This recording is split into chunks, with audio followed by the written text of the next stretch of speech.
ಮಾಡ್ತಾ ಇದ್ದಾರೆ ಸಿದ್ದರಾಮಯ್ಯ ಅವರು ಎಷ್ಟು ಬೆಲೆಗಳನ್ನು ಏರ್ಸ್ಯಾರ. ಇವರೇ ಹಿಂದೆ ಟ್ವೀಟ್ ಮಾಡಿದ್ರು ಬಿಜೆಪಿ ಸರ್ಕಾರ ಇದ್ದಾಗ ಏನಂದ್ರೆ ಅಲ್ಲಿ ಯಾರು ತಮಿಳುನಾಡಿನ DMK ಸ್ಟಾಲಿನ್ ಸರ್ಕಾರ 3 ರೂಪಾಯಿ ಕಡಿಮೆ ಮಾಡ್ಯಾರ. ಒಂದು ವೇಳೆ ನಾನೇ ಮುಖ್ಯಮಂತ್ರಿ ಇದ್ರೆ 10 ರೂಪಾಯಿ ಕಡಿಮೆ ಮಾಡ್ತಿದ್ರು, ಇವರೇ ಟ್ವೀಟ್ ಮಾಡ್ಯಾರಿಲ್ಲ.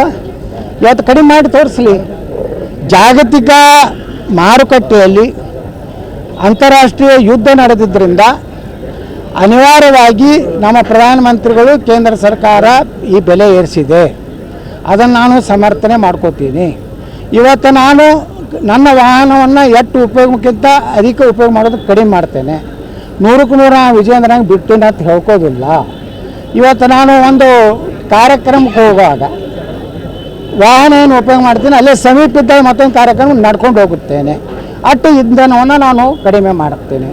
ಎಲ್ಲಿ ನಿಲ್ಲಿಸಿರ್ತೀನಿ ಅಲ್ಲಿ ಮತ್ತೆ ನಡ್ಕೋತ ಬಂದು ಹತ್ತುತ್ತೇನೆ. ನಾನು ನಡ್ಕೋತ ಹೋಗಿದ್ದು ಪೋಸ್ ಹಾಕ್ಕೊಂಡು ಮತ್ತು ಅಲ್ಲಿಂದ ಗಾಡಿ ತರಿಸಿ ಹೋಗೋದ್ರಾಗ ಏನು ಅರ್ಥ ಇಲ್ಲ. ಅಷ್ಟು ಹೋಗೇ ಬರ್ತದೆ ಪಟ್ ಅದಕ್ಕೆ ಅಂಥ ನಾಟಕ ಮಾಡೋದಿಲ್ಲ.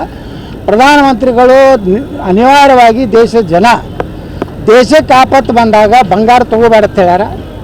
ತೈಲದ ಒಂದು ಉಪಯೋಗ ಕಡಿಮೆ ಮಾಡುತ್ತೆ ಹೇಳ್ಯಾರ.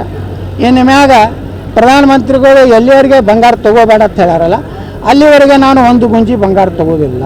ಸರ್, ಈಗ ಪೆಟ್ರೋಲ್ಗೆ ಟ್ಯಾಕ್ಸ್ ಏನಾದ 11% ಸೆಂಟ್ರಲ್ ಗೌರ್ಮೆಂಟ್, 30% ಸ್ಟೇಟ್ ಗೌರ್ಮೆಂಟ್, 30%. ಅದನ್ನು 20% ಮಾಡಿರಿ. ನಿಮ್ಮ ತಾಕತ್ತು ದಮ್ ಇದ್ರೆ ಸಿದ್ದರಾಮಯ್ಯ 20% ಮಾಡಲಿ, 10 ರೂಪಾಯಿ ರಿಬೇಟ್ ಕೊಡಲಿ ಯಾರಿಗೆ ಪೆಟ್ರೋಲ್ದಾಗ.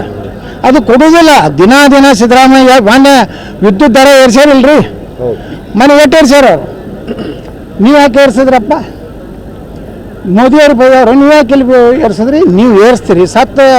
ಮರಣ ಉತ್ತಾರಾಗಿ ನೀವು ಏರಿಸಿರಿ. ಮೊನ್ನೆ ಎಲ್ಲ ಸ್ಟ್ಯಾಂಪ್ ಡ್ಯೂಟಿ ಏರಿಸಿರಿ. ನೀವು ಯಾವ್ದು ಕಡಿಮೆ ಮಾಡಿರಿ ಹೇಳಪ್ಪ, ನಾವು ಇಂಥದ್ದು ಕಡಿಮೆ ಮಾಡೀನಿ. ಅವಾಗ ನಿಮ್ಮ ನೈತಿಕತೆ ಬರ್ತದೆ. ಕಾಂಗ್ರೆಸ್ಗೆ ನೈತಿಕತೆ ಮಾಡುವಂಥ ಅಧಿಕಾರ ಇಲ್ಲ.